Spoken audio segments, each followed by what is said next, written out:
buenos días, muy buenas tardes, muy buenas noches. En el momento en que estés viendo este video, mi nombre es Gustavo Rodríguez y este es mi primer video de YouTube.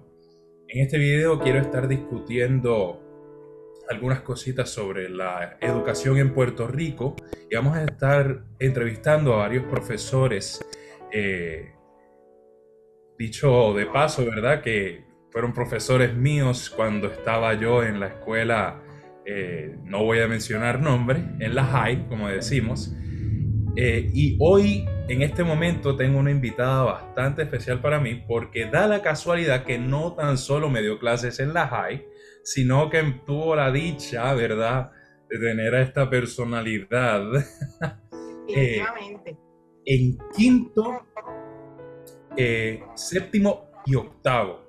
Porque en sexto pues tuve unos problemitas, pero ese no es el punto aquí. De esta persona que les estoy hablando, esta también personalidad, porque es tremenda en lo que se especializa, que es el ámbito de español.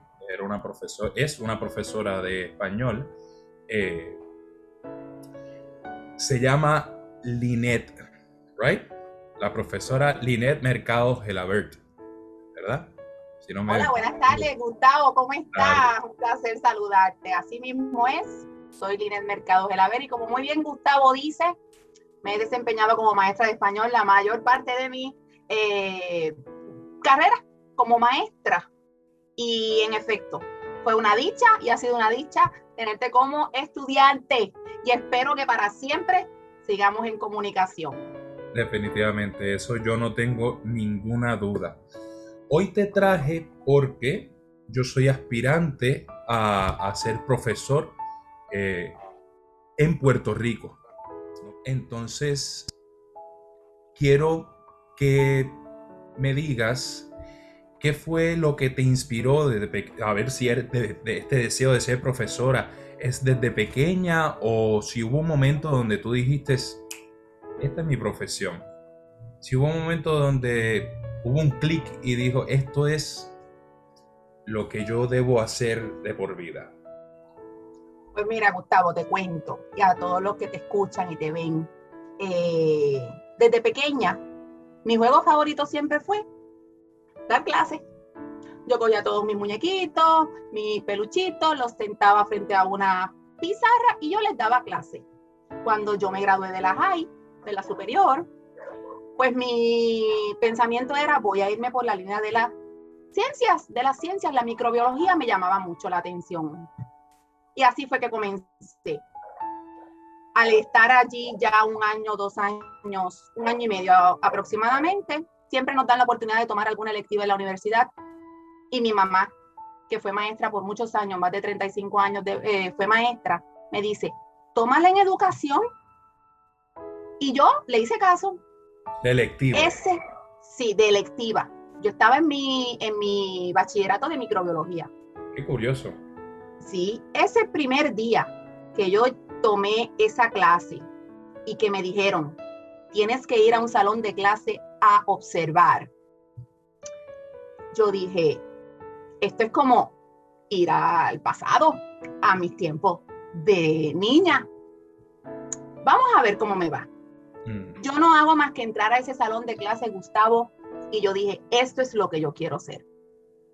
La vocación de maestra yo la tuve siempre, pero por alguna razón yo la ignoré. Y ella fue la que me hizo. Inmediatamente yo dije, me voy a cambiar de concentración, yo estoy perdiendo mi tiempo aquí. Y comencé a estudiar educación. Y yo en realidad me gradué a los 4 años como maestra de elemental.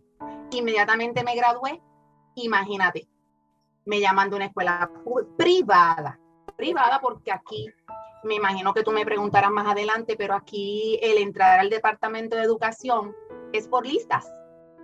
Aquí Ok. no vale mérito, aquí no vale los 4 puntos con los que tú te gradúes, aquí es Vale. simplemente tú vas a una lista de espera. Espera. No, tremendo. Correcto. Por eso te digo, en el caso mío, que me gradué como maestra de educación elemental porque quise avanzar y graduarme rapidito a los 4 años, había mucha demanda para ese tiempo. En ese tiempo el Departamento de Educación era visto como una gran oportunidad de empleo. Increíblemente, personas con vocación y sin vocación lo tomaban como una opción para trabajar, porque lo veían como una agencia en la que había prosperidad económicamente hablando, se estaba recibiendo mucho dinero de Estados Unidos, ¿verdad? Y las listas eran interminables. Así que decidí solicitar en la escuela privada y empecé como maestra de primer grado. Bien, bien. En esa escuela donde te di clase a ti. Ah, o sea que la primera escuela donde Sí, trabajaste fue la escuela donde yo te conocí. exactamente. Y es mi escuela.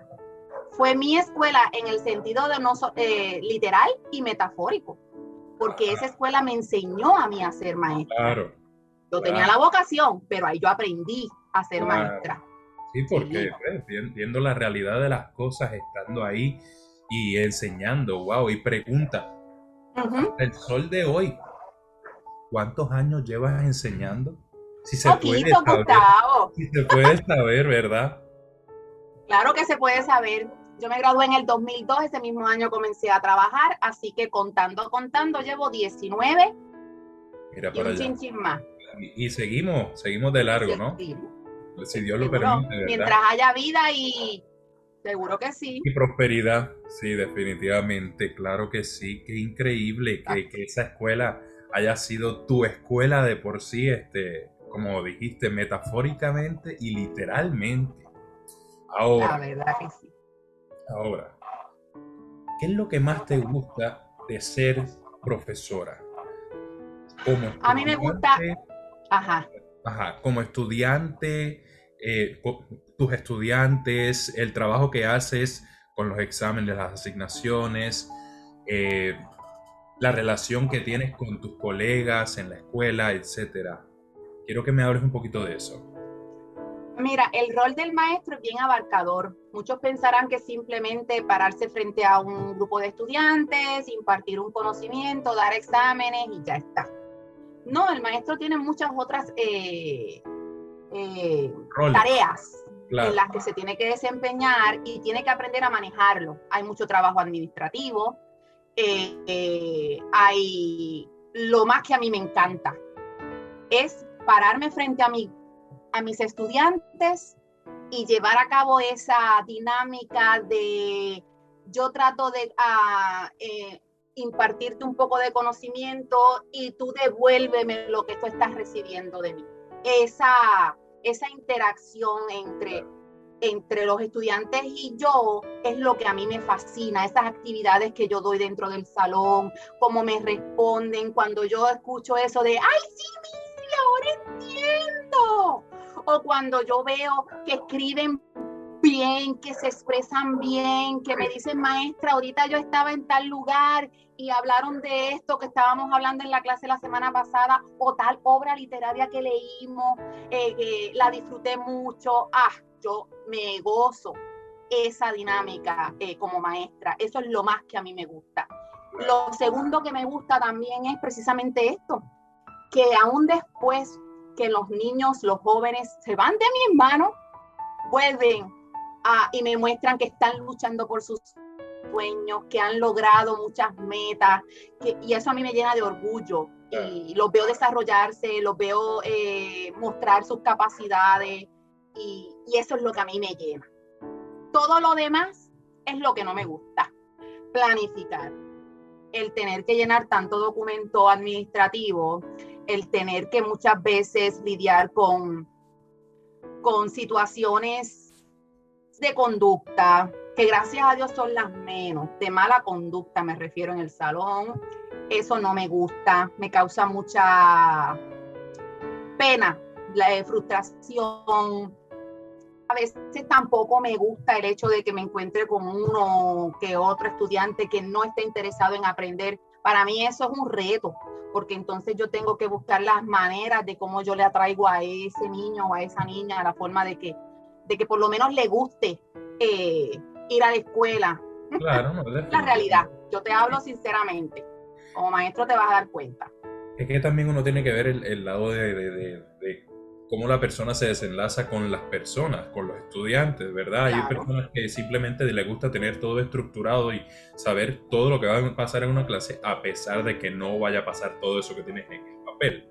Y hay otras claro, personas que simplemente les gusta estar conectado con el estudiante y saber, ¿verdad? Tener esa interacción claro. eh, y ver hacia dónde se conduce la clase, Ujú. claro, llevando el objetivo que tienes en el día Exactamente, con esa siempre en destreza, ese parte centro. del Sí, currículo que nos exigen que tenemos que impartir.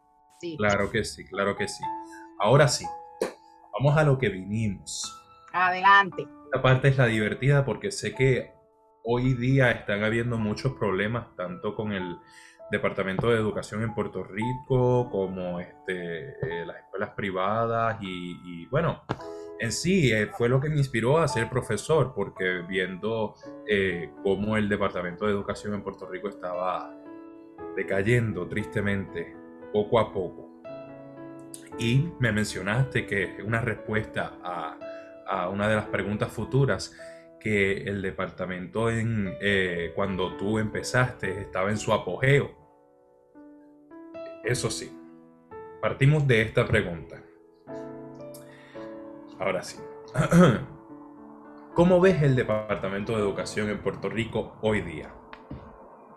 Mira, hace ya 2 años que yo estoy en el departamento de educación en la escuela privada como tal. Cuando tú te refieres a que yo estoy en el departamento de educación es desde que empecé en la privada.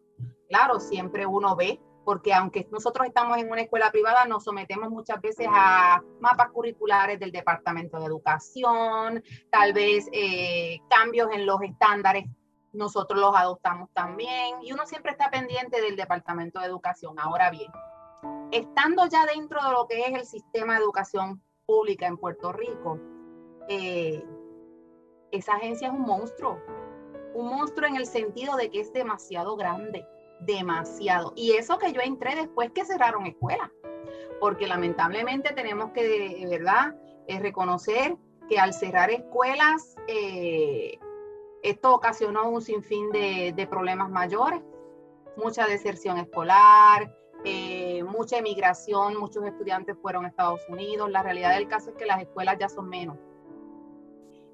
Pero al ser una agencia tan grande, la burocracia es mucha. Yo no niego que el Departamento de Educación tiene una buena intención. La intención es que nuestros niños reciban la mejor educación. Sin embargo, desde que ese jefe envía una orden junto con un grupo de asesores y un grupo de educadores que tienen también una muy buena intención, desde que él envía una orden hasta que llega realmente al salón de clase, pasan por muchas manos. Por, y mucha gente decide, a pesar de que se trata de seguir una instrucción. Son muchas las cosas que quiere hacer el Departamento de Educación. Y yo a veces digo, tan simple que es asegurarse de que el niño reciba un bulto, unos libros y unas libretas y que el maestro esté allí comprometido. Sí, ellos tienen demasiadas intenciones buenas, tantos proyectos para aquí, tanto dinero para talleres para maestros, reciben mucho, los maestros reciben mucho. Mira, yo que empecé, eso era talleres todas las semanas. La intención del Departamento de Educación era que yo estuviera preparada para yo poderle dar clase a los nenes. Pero el tiempo que me daban era para tomar talleres. ¿Qué tiempo yo tenía entonces para poder implantar o implementar eso que me estaban dando en los talleres? Yo entiendo que ellos están comprometidos y están obligados a someter informes porque ese dinero que reciben para talleres no es de aquí, es de Estados Unidos y ellos están obligados a someter unas evidencias, pero es muy poco el tiempo que nos dan para tanta cosa. Además de la paga, si en la escuela privada es poca la paga, ahora mismo el maestro está en un nivel casi de pobreza, porque yo te voy a decir algo, comparando el ingreso, no era mucho el que yo recibía en la pública, en la privada, discúlpame, pero combinando eso con otras ayudas que a veces recibía, es lo mismo. que estar trabajando ahora en el Departamento de Educación, porque ahora yo no recibo X ayuda, por ejemplo, un plan médico que antes ya me daban, ahora no me lo dan, porque yo lo tengo que pagar de mi bolsillo. Entonces, en definitiva, gano lo mismo. O sea que un maestro no está bien pagado. Es una realidad. Claro, claro. Ahora, me mencionaste que al principio, ¿verdad? Dando un poquito de referencia a lo que habías dicho anteriormente, mencionaste que cuando entraste estaba en su apogeo y que muchas personas, tanto con vocación como sin vocación, entraban en el Departamento de Educación. Esta es la pregunta. ¿Qué crees de las personas que entran sin vocación al Departamento de Educación o a educar en sí? Lamentablemente están haciéndole un daño a lo que es la educación en Puerto Rico. Un estudiante percibe a la primera, cuando un maestro lo que está es ahí por los 15 y por los 30, aunque sea poquito lo que ganan, y también percibe aquel maestro que lo que quiere es que el estudiante o el niño se desarrolle y sea alguien de bien en el futuro. Cuando los niños perciben y los jóvenes perciben que el maestro está ahí simplemente para, ok, ahí tienen el material, léanselo, tienen tantos trabajos para entregar, el estudiante se desmotiva, no quiere estudiar, no me hablen de la escuela, que eso para mí es una obligación. ¿Qué pasa? No va a estudiar. Los resultados, ¿cuáles van a ser? Pobres, correcto. Entonces, lo que uno realmente quiere, que es que desarrollen su pensamiento, que desarrollen su criterio propio, que desarrollen que quieran hacer algo bueno por la sociedad, eso no se lleva a cabo, porque están hastiados, porque están hartos de que están obligados a estar en un salón de clase donde no son apreciados, no son queridos, y lamentablemente eso causa gran dolor. Muchos maestros prefieren entrar por educación especial, que es una de las plazas de difícil reclutamiento. Me refiero a que no todo el mundo quiere ser maestro de educación especial, y entonces el que quiere entrar en el departamento entra por allí, aunque eso no sea lo que quieren hacer. Eso es un dato, ¿verdad? Que ocurría mucho antes. Volviendo a la pregunta de esas personas que entran sin vocación, concuerdo totalmente contigo, le hacen un daño a esta profesión tan honorable y noble, ¿verdad?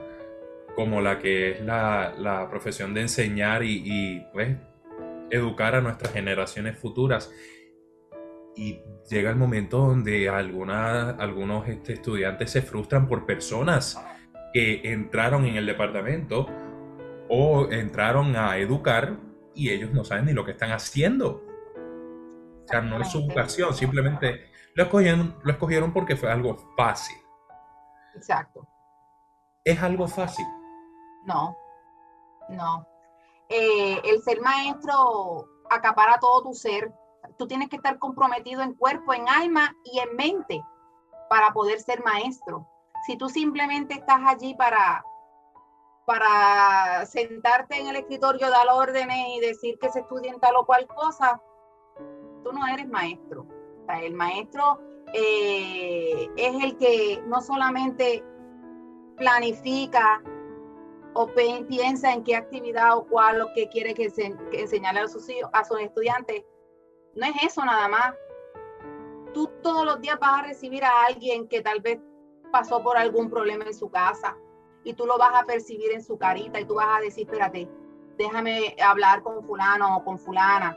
Tú te vuelves allí entonces su consejero o te vuelves su amigo, y se va a las 2:30 y tú sigues con ese niño en tu mente y en tu corazón pensando, ¿cómo le irá? ¿Habrá resuelto? ¿Me habrá hecho caso? Y eso no lo hace todo el mundo. Es difícil.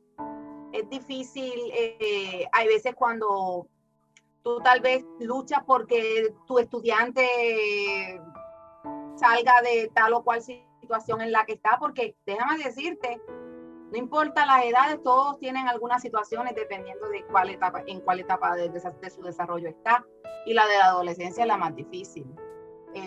Hay veces que uno tiene que armarse de valor y de, ¿cómo te digo? De seriedad, en el sentido de que te están contando algo que es trascendental en su vida y tú tienes que saber cómo vas a reaccionar, qué le vas a decir, cómo se lo vas a decir. Eso no es fácil. Eso no es fácil porque nosotros los maestros nos dan ciertas clases de psicología, pero nosotros no somos psicólogos. Y uno tiene que velar qué palabras escoger porque de eso dependerá cómo el estudiante reaccione, si eso le cala por el resto de su vida.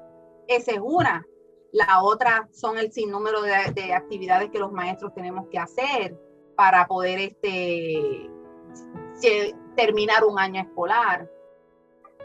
Si uno se organiza, uno lo logra. Si uno tiene las ganas, si uno tiene obviamente el deseo de lograr que al final del camino el niño obtenga al menos algo que le ayudará en su futuro a enfrentar lo que sea, pues uno se siente realizado. Pero el camino es arduo, el camino es largo. Al final uno lo observa. Entiendo. Vamos a ir terminando más o menos la entrevista con dos preguntitas más, ¿verdad? La primera, volviendo al departamento, ¿qué le dirías al secretario de Educación si lo tuvieras de frente? Críticas positivas, críticas negativas, quizás un gracias, quizás deberías de trabajar más. Lo tuve de frente la semana pasada y le dije gracias. Es una persona bien, en su plano personal es muy, muy simpático, muy dado a las personas. Se nota su gran interés por lograr en este departamento muchas cosas buenas. Le dije gracias. En cuanto a críticas negativas, en cuanto a críticas constructivas, claro.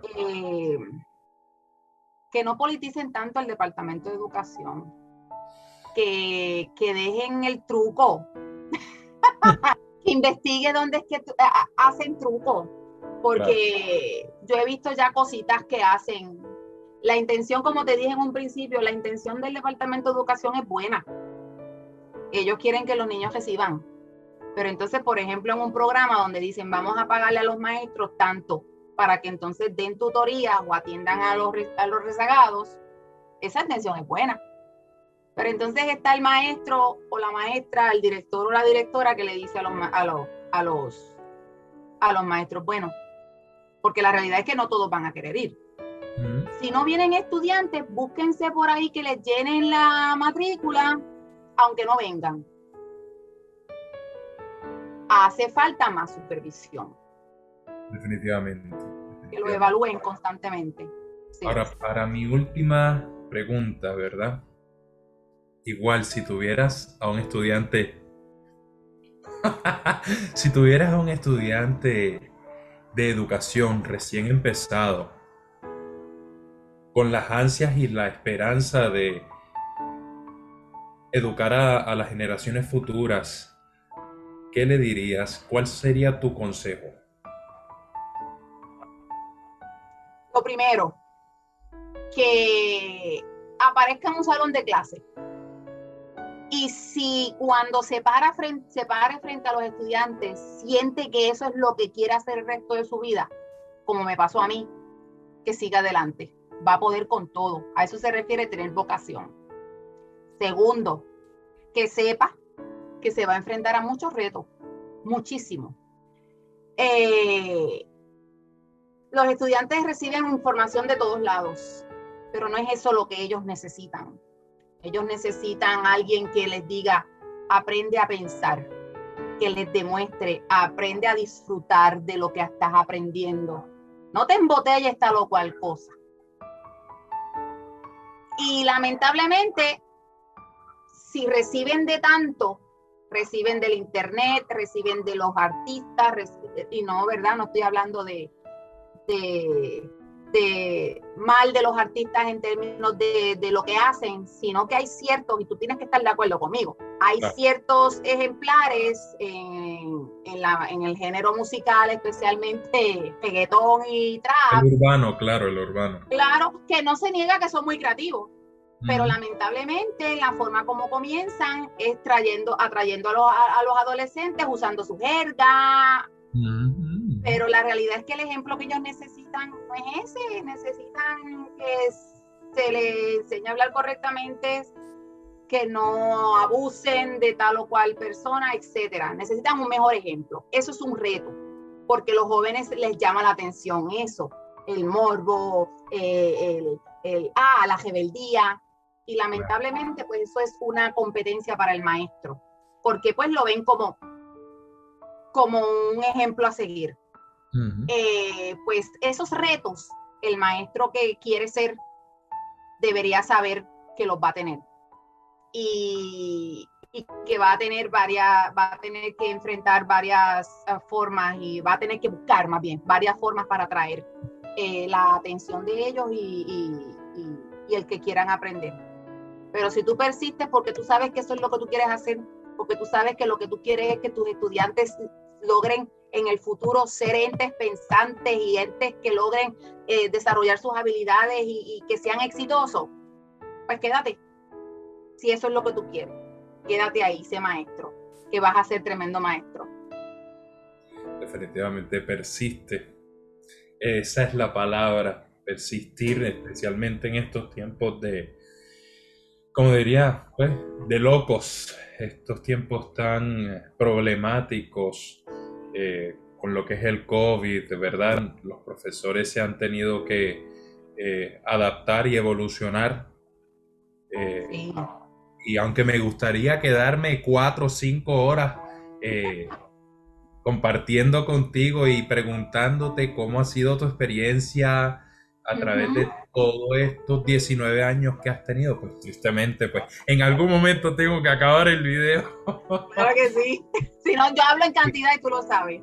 Definitivamente, claro, siempre hemos tenido esa dinámica de poder hablar hasta más no poder. Así mismo. Pero te agradezco mucho que estuvieras conmigo, que me dieras la oportunidad de entrevistarte, que me dieras esta oportunidad de verte, aunque no sea allá en Puerto Rico. En Puerto Rico. Que tristemente pues no se nos dio aquella cita. Pero se notará. Definitivamente, te deseo lo mejor del mundo. Te ves increíble, yo todavía no estoy calvo.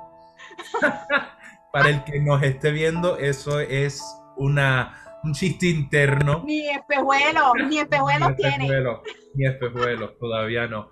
Pero siempre es un placer hablar contigo, siempre es un placer, ¿verdad?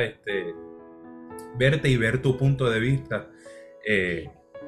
Y sobre todas las cosas, vuelvo y te lo repito, te agradezco que me dieras esta oportunidad y que me aceptaras. ¿Algo que quieras decir antes de irnos? Nada, agradecida yo de ti, de que me tomaras en cuenta para esta entrevista. Sabes que te quiero mucho, mucho, mucho. Eres como un hijo para mí. Ese talento que tú tienes, yo espero que lo sigas desarrollando y lo puedas entonces mostrar a tus estudiantes, que yo sé que si sigues por esta línea vas a ser un gran, gran profesor. Y nada, y si nos volvemos a ver, que sea ya como colegas, que podamos entonces hablar de nuestras experiencias. Definitivamente, Seguro que claro que sí. Claro Estoy siempre bien orgullosa de ti, de Nayara, de todos mis estudiantes que logran ir por el camino que los llama. Claro. Bueno, señores, a los que nos están viendo, esto ha sido todo por esta entrevista. Así que nuevamente gracias, Lynette. A la orden. Espero que no sea la última vez que te entrevista, que te traiga de nuevo. Dale. Me escribes. Claro que sí, nos mantendremos en contacto. Seguro que sí.